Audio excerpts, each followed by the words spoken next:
Bismillahirrahmanirrahim. Assalamualaikum warahmatullahi wabarakatuh. Today we will proceed with chapter 5C, SOCSO, which is one of a very significant social security programs in Malaysia. This is just the code of the day, yeah. Objective of the lecture, the first one we will cover on, the introduction, benefit schemes, penalty, latest initiatives, and trend and issues. Okay.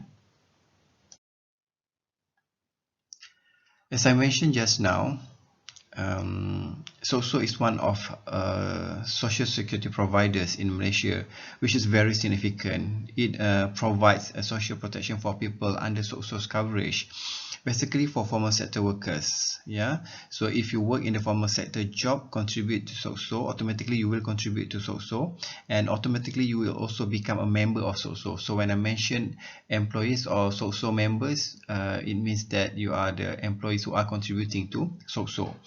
It covers any employment injuries, occupational disease, and invalidity. That's why SOCSO works hand in hand with Department of Occupational Safety and Health, DOSH, in promoting decent workplace with the objective of to reduce accident in the workplace.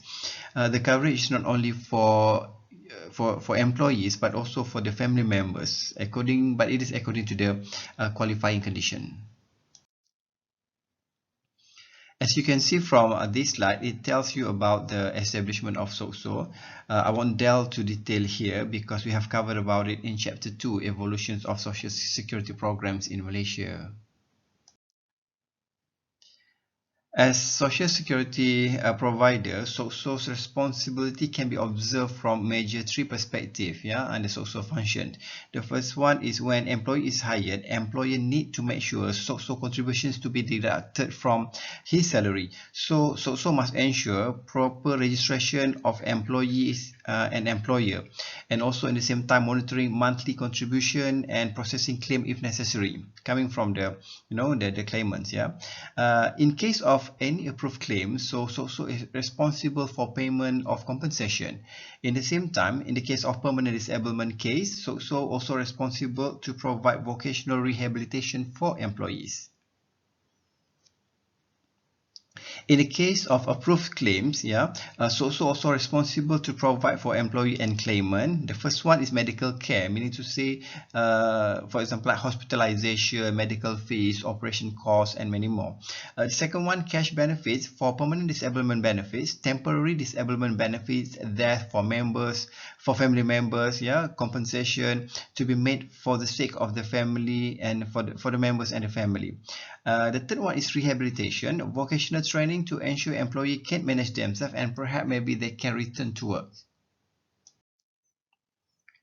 So please visit SOCSO's website. You will get a lot of information about SOCSO in detail. So hopefully you can also help me to counter check maybe if there's any latest information about SOCSO. If any one of you is doing case study or poster assignment about SOCSO, so don't forget to read SOCSO's annual report, maybe statistics, and also news coverage in SOCSO website.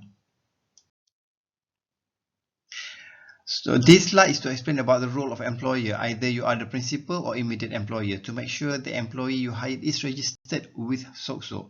Principal and immediate examples is principal, main employer at HQ, and the immediate, for example, is those who are in branch. So in the case if the principal employer hiring new employees, permanent or contract, to perform duties required by the principal employer.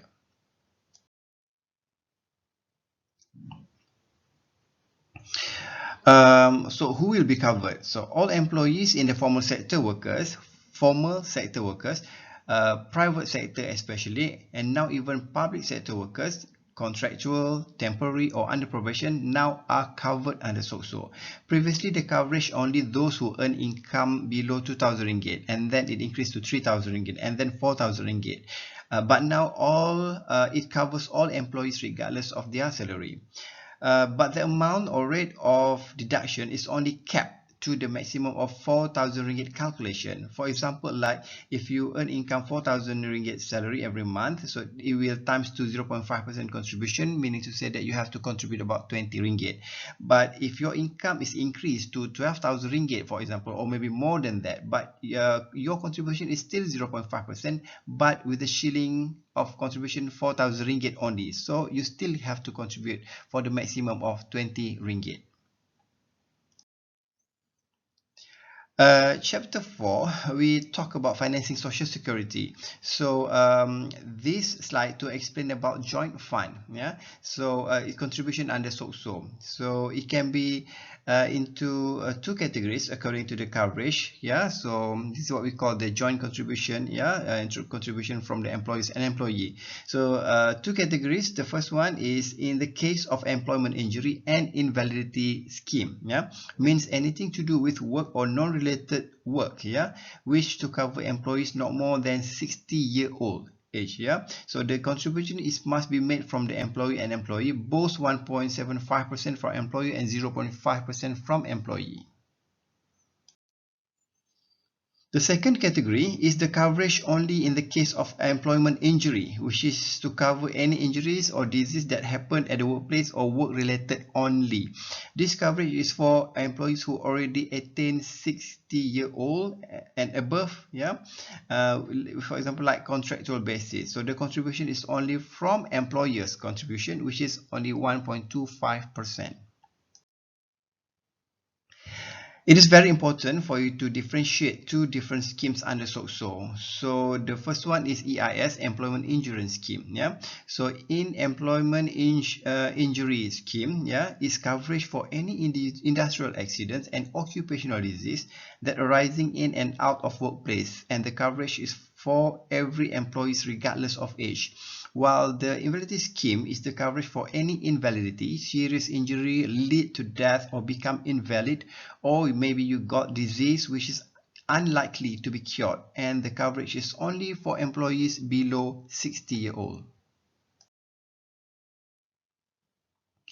This slide is to explain about the various benefits under SOCSO, and it is differentiated to employment injury scheme and invalidity scheme.